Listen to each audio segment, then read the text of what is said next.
I think the other part of transitioning out is making sure that you're not comparing your glide path to someone else's, and you're not comparing your service to someone else's.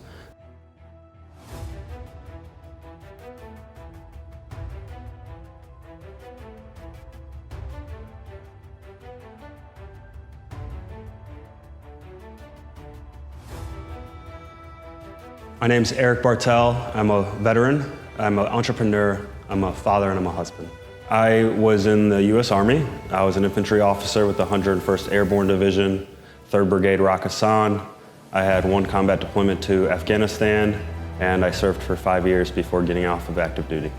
I was really privileged in the fact that I showed up to the 101st without a Ranger tab, and I proved myself enough that I was a platoon leader for 18 months. I got to lead soldiers in combat. I got to lead soldiers throughout so many rotations through JRTC and everything else.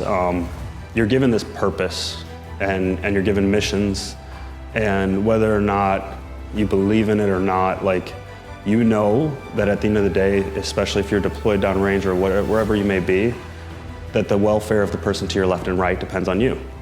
And for the most part, for a while, you still kind of feel that with those that you deployed with, but anyone who knows the military, after deployment pretty much is when people start PCSing and moving to different locations. You lose a lot of that unit that you had. A lot of people go here and there, they get sent to other bases, they get promoted and moved to other units within that base. And it's very hard to find something that powerful in the civilian world. I think PTSD is this huge umbrella that people just lump everything under because it makes for an easy storyline.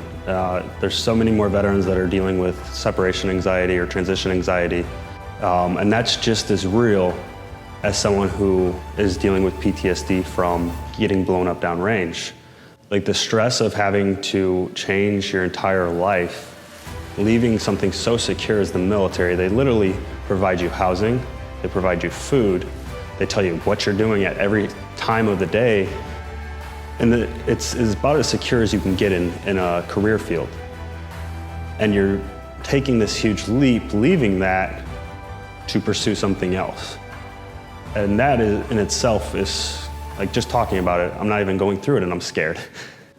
If I were talking to someone who is getting ready to transition and they're probably leaving the point where it's super exciting and they're ready to get out, and they're getting to that point where it's getting very real and scary, building your own tribe is so important.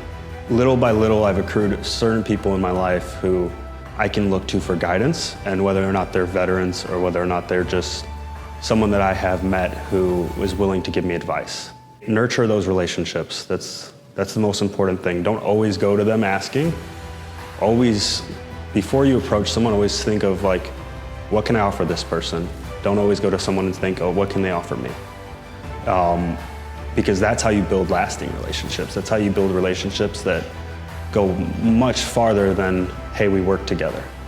And that's how you build a tribe of mentors per se, who are gonna look out for you and who you can go to when you're either feeling, hey, I don't think I'm qualified for this, or hey, I don't really know how to approach this situation.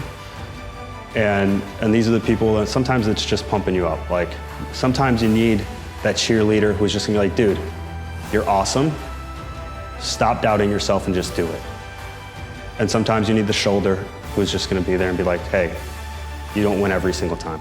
Those people come into your life, don't let them leave.